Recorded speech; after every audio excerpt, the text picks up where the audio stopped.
Hello. I literally had to run down the stairs and then run back up. This is the outfit I'm wearing today as well. I might as well do a fit check. I don't really buy a lot of new clothes. This looks like a skirt, but it's not. When I bought these trousers, they were like really tight on me, and then now they're just like loose. So I'm like, ugh.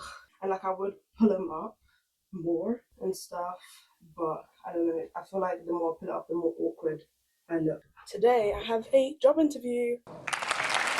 Then I have two meetings today. Interviews at 12:30. Let me check the route now actually. It's not that far, it's literally in town, but I don't wanna be I hate being late. It physically makes me feel sick. If I take the bus, it's 15 minutes, but if I walk, it's 20 minutes. I think I'll just walk.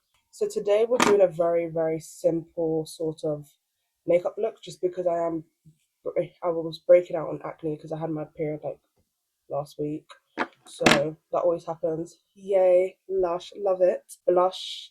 I love how a lot of my makeup doesn't even have like clear labels on them. Like, look at this. It'll probably.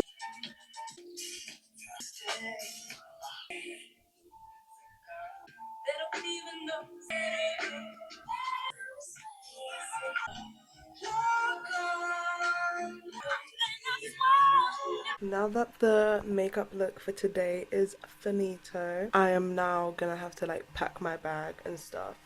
So hi, I'm Leonie and welcome to my diary. So today I have a job interview and then I also have like a meeting literally straight after. So like after the first bus I see, you need to hop on that and I'll be on the bus for like a good hour or so, and then I will come back home and then I have another meeting regarding like my graduation film because I'm doing post-production for it.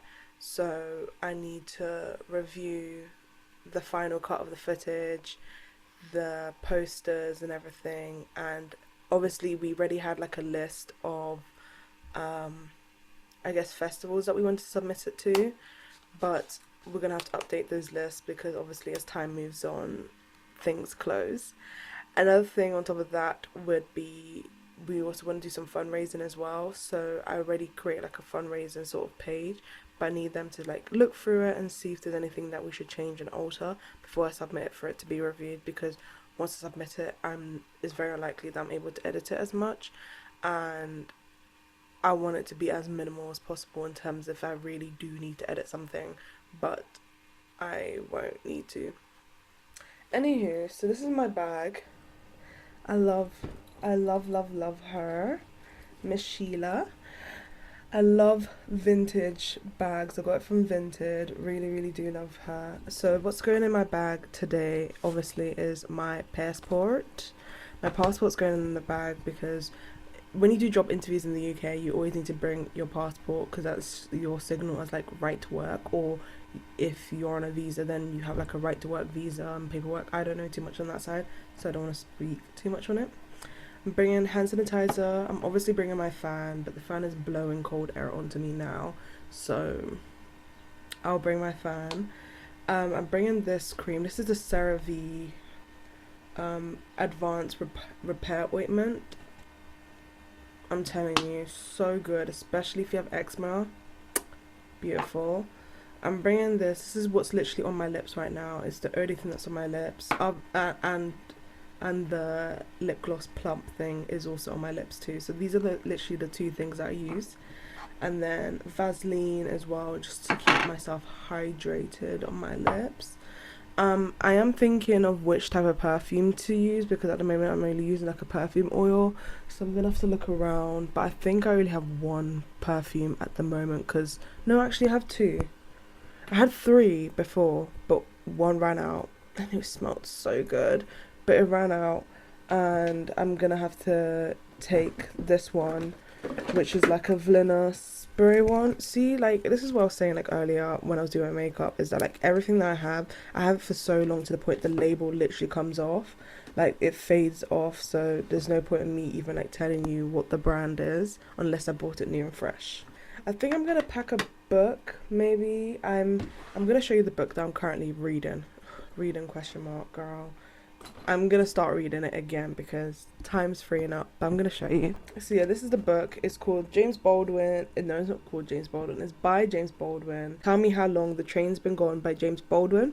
At the height of his theatre career, the actor Leo Proudhammer is nearly felled by a heart attack.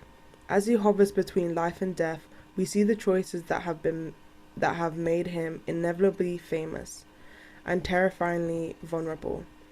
For between Leo's childhood on the streets of Harlem and his arrival into the world of theatre lies a wilderness of desire and loss, shame and rage. And everywhere there is anguish of being black in a society that seems poised on the brink of racial war. In this tender, impassioned 1968 novel, James Baldwin created one of his most striking characters, a man struggling to become himself. Me. So, I love James Baldwin. The first book that I read from James Baldwin was Giovanni's Room.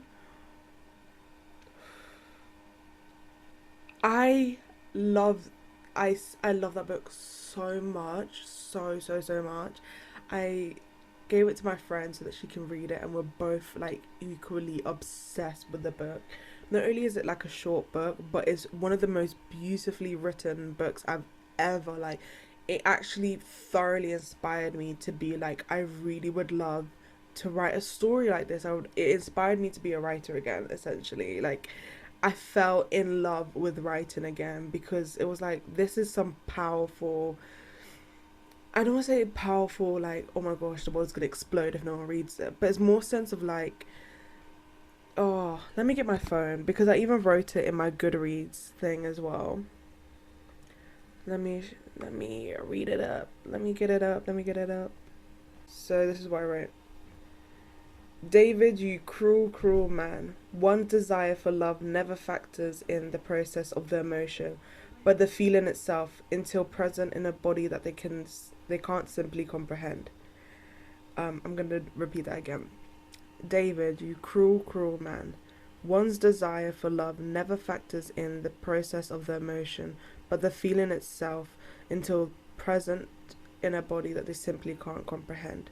And essentially, because Giovanni's Room is mainly talking about how this man, he's essentially trying to uphold what society wants from him, but at the same time he's fell so deep into his own desires that when society's like knocking on his door, i.e. his fiance or his dad, he's kind of like, oh, okay, cool, let me go back and conform. And then he's grieving his own desires, he's grieving his own love for things, even though at the time it's considered morally wrong. And it's a very conflicting thing. And it's like, I think James Baldwin is just a naturally bold artist. Like, if you think about the times that he was writing all these things, especially as a black queer man, writing about queer love so bold and so loud and doesn't give a darn tootin'.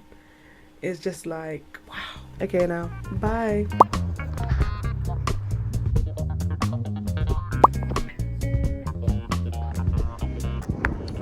Hey. When I tell you, I finished the interview. I don't know if I get the job, or if I don't get the job, I think it's because I insulted Yorkshire. I insulted Yorkshire. She was like, oh, do you have like any holidays? It was going well, and then she was like, oh, do you have any holidays? And I was like, yeah, like I'm going 3 days. I gave her the 3 days, right? And then she was like, oh, like where are you going? And I was like, oh, Yorkshire. And then she was like, oh. I was like, yeah, sorry, my bad, but like I don't know much about Yorkshire. So the only thing I know about Yorkshire is like Downton Abbey and Watley Road. And am I lying? And then she goes like, yeah, but like, you know, it's like a nice, you know, you can have like a nice holiday, all that stuff. And I was like, yeah, but like in Yorkshire, like, in comparison to all my friends that going like Thailand and Brazil, like beach holidays, and then like I'm going Yorkshire. And she was like, oh, but you know, like she was trying to, and I was like, I kind of cocked on. I was like, you know what, like, yeah, like at the end of the day, a break's a break. Fumbled differently. It's actually shameful. Anyway, got myself a foot-long Italian BMT because I mean I haven't eaten the whole day. Just water and vibes and a hot breath. Like that's what I'm serving right now. I'm waiting for mum to pick me up, so I don't want to like dig in and be ravenous, and then like she's not even. Actually, it's a good thing I didn't dig in because my mum actually look at all this raccoons, guys. We're a small, quaint town in the countryside. Like, I shouldn't be talking so loud. It's like it's above six decibels. Okay, I see my mum. Guys, like, the weather is nice. The skin is glowing. Bon appetit. This is what life. And you know, it's a good thing I didn't dig in, because I would have been like, what's that thing, that fox in Fantastic Mr. Fox? Me, for real. Anyway, hopping into my ride. Hello.